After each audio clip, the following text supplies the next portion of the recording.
In a secret hidden location on a US Army base, men and women prepared to fall into the fourth dimension in a grey room with carpet, furniture and baroque music playing in the background. They meditated and relaxed as they prepared to enter an altered state of consciousness. They were about to access the time-space continuum in a technique known as remote viewing, where the brain registers the theta-wave state and were ready to jump into the ether. The CIA took a particular interest in the abilities of people who claimed to be able to leave their body and travel to destinations hundreds, even thousands of miles away, completely undetected. The possibilities for espionage were seemingly limitless with such a weapon at their disposal. Bypassing government bureaucracy, they were called Special Access Programs, or SAPs, and were used mainly to spy on the Soviets during the Cold War. The following were three of the most famous remote viewers that were used by the American government.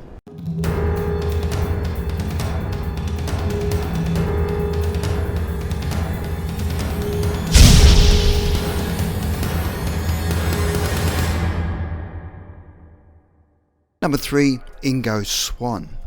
Swan helped develop the process of remote viewing at the Stanford Research Institute in experiments that caught the attention of the CIA.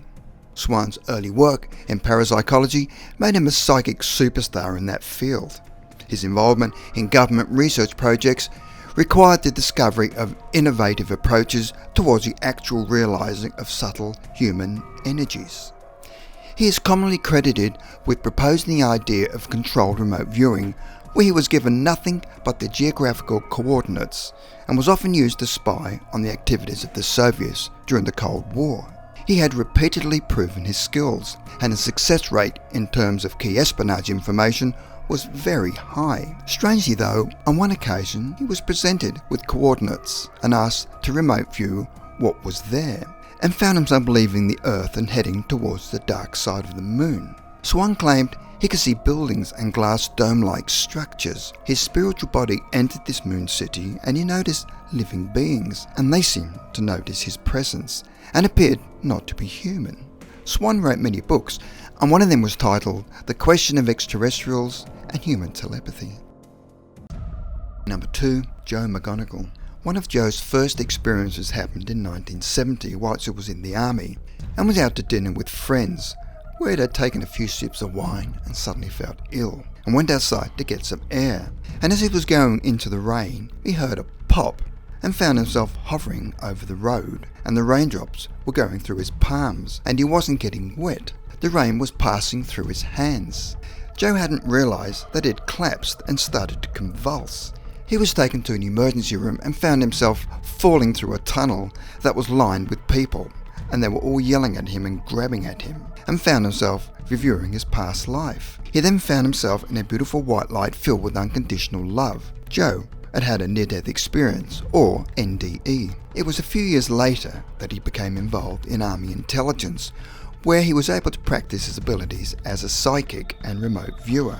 He was also able to demonstrate his abilities under strict scientific control in various labs and on national television networks in 6 countries that included National Geographic, Discovery Channel, BBC, ABC, CBS, NBC Fox, Channel 4 England and TV in Japan.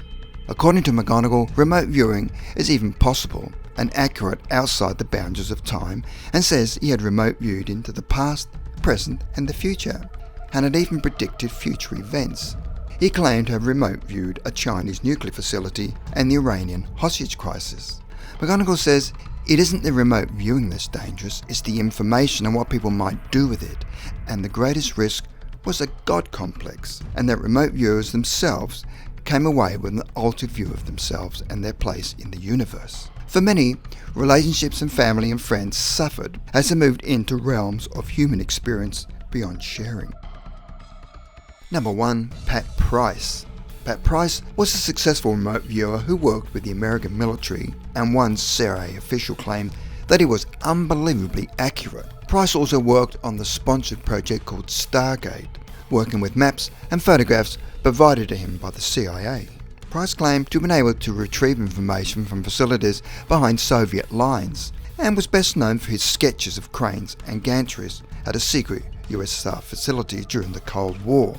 Former CIA Director Stansfield Turner described Price as a man who could see what was going on anywhere in the world through his psychic powers. One day in 1973, Price walked into the office of Hal Puthoff, who was an engineer at Stanford University and parapsychologist, and had founded and funded the CIA remote viewing program from 1972 to 1985. Price told Puthoff that he believed aliens had established 4 underground bases, had remote viewed them, and provided Puthoff with descriptions of their locations and functions.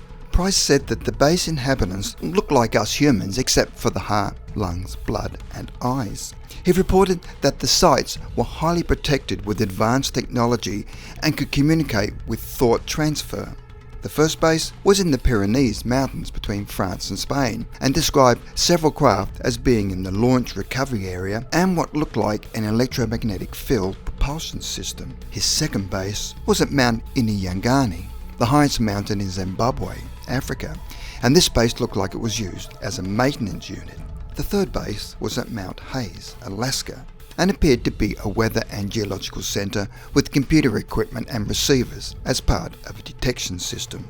The fourth base was Mount Zeil in the Northern Territory, Australia, and looked as if it was used as a personnel centre and saw vehicles from the other bases. Whether it was due to his government spying or his exposure of alien bases, Pat Price died in mysterious circumstances in 1975.